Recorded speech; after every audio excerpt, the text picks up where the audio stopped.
Hi viewers, welcome to Ramya stream channel. Sorry viewers, கொஞ்சம் personal work, அதனால தான் videos ப்ராப்பராக போட முடியல. இனிமேல் ரெகுலராக உங்களுக்கு திவ்ய தேசம் வீடியோஸ் வந்துடும். ஓகே, நம்ம இப்போ வீடியோக்குள்ளே போகலாம். நம்ம சேனலில் 108 திவ்ய தேசங்களை பற்றி பார்த்துட்ருக்குறோம்.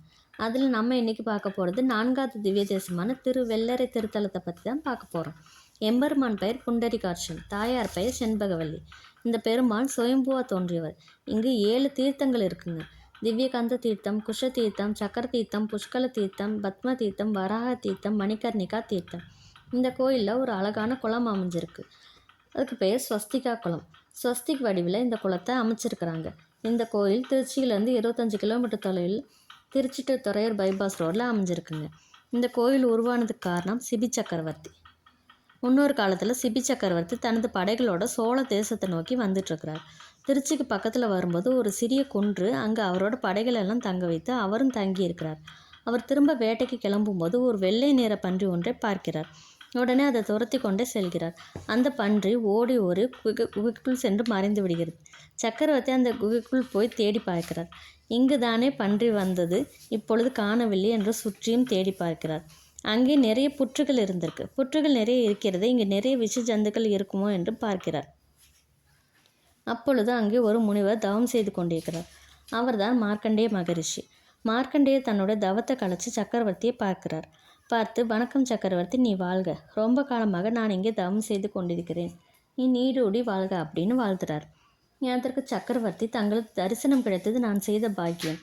நான் ஒரு வெள்ளை நிற பன்றி துரத்தி கொண்டு வந்தேன். அது இங்கு தான் வந்தது, ஆனால் தற்பொழுது அதை காணவில்லை அப்படின்னு சொல்கிறார். அதுக்கு அந்த முனிவர் சிரித்து கொண்டே சொன்னார், என்னுடைய தரிசனம் கிடைத்தது பெரிய பேர் இல்லைப்பா, உன்னால் இங்கே மிகப்பெரிய பெருமாளோட தரிசனம் அனைவருக்கும் கிடைக்க இருக்கு அப்படின்னு சொல்கிறார். உன்னுடைய கையாலே இங்குள்ள புற்றுக்கு திருமஞ்சனம் செய், அதிலிருந்து மிகப்பெரிய பெருமாள் வெளிப்படுவார். அவரை தரிசிக்கத்தான் நான் இத்தனை ஆண்டுகாலம் இங்கே தவம் செய்து கொண்டிருக்கிறேன் என்று சொல்கிறார். சிபி சக்கரவர்த்தி புற்றுக்கு அபிஷேகம் செய்ய செய்ய அந்த புற்று கரைஞ்சு அதிலிருந்து பெருமாள் நமக்கு காட்சி என்கின்ற திருநாமத்தோடு. அப்பொழுது முனிவர் சக்கரவர்த்தியை பார்த்து சொல்கிறார், நீ மட்டும் வழிபட்டால் பத்தாது, எல்லோரும் வந்து வழிபாடு செய்யணும். அதற்கு ஏற்றாற்போல் இப்படி ஒரு கோயில் இல்லை அப்படின்னு ஆச்சரியப்படும்படியாக அழகான ஒரு கோயிலை அமைச்சு கொடு அப்படின்னு சொல்கிறார். அவ்வளோ ஒரு அற்புதமான ஆலயங்க. ஒரு முறையாவது இந்த கோயிலை தரிசிச்சுட்டு வாங்க. இந்த கோயிலில் தாயாருக்கு தாங்க ஃபஸ்ட் ப்ரிஃபரன்ஸ். திருவீதி உலா வரும்பொழுது தாயார் முன்னாடியும் அவரை தொடர்ந்து பெருமாள் பின்னாடியும் வருவார்.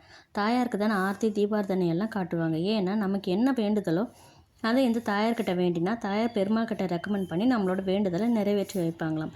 இந்த கோயிலில் 2 வாசல் இருக்குது. தை முதல் ஆணி வரை உத்தராயண வாசல் வழியாகவும், ஆடி முதல் மார்கழி வரை தட்சிணாய வாசல் வழியாகவும் நம்ம சென்று தரிசனம் பண்ணணும். இத்தல பெருமாளை வழிபட்டால் மற்றவர்களாலேயே கைவிடப்பட்ட நோய்கள் அனைத்தும் நீங்கும் என்று ஐதீகம். தொழில் வெற்றி, ராகு கேது தோஷம் அனைத்தும் நீங்கும். இந்த கோயிலில் தாயாருக்கென்ற ஒரு வாசல் இருக்குங்க. அதுக்கு பேர் நாளிகேட்டான் வாசல் அப்படின்னு பேர். ஒரு நாள் பெருமாள் தாமதமாக வந்தாராம். தாமதமாக வந்ததுனால பெருமாள் கிட்ட தாயார் கோச்சிக்கிட்டு, எதுக்கு லேட்டு, எங்கே போயிட்டு வரீங்க அப்படின்னு கோவமாக கேட்குறாங்களாம். அதற்கு பெருமாள், என் பக்தர்கள் எல்லாம் பார்த்துட்டு அவங்களுக்கு பதில் சொல்லிட்டு வர லேட் ஆகிடுச்சு அப்படின்னு சொல்கிறாரு.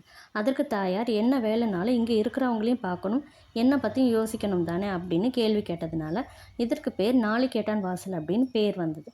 இத்தல திருமங்கையாழ்வார் மற்றும் பெரியாழ்வாரால் பாடல் பெற்றது. ஓகே வியூவர்ஸ், இந்த வீடியோ உங்களுக்கு பிடிச்சிருந்ததுன்னா லைக் பண்ணுங்கள், ஷேர் பண்ணுங்கள், சப்ஸ்கிரைப் பண்ணுங்கள். உங்களோட கருத்துக்களை கமெண்ட்டில் சொல்லுங்கள். தேங்க்யூ.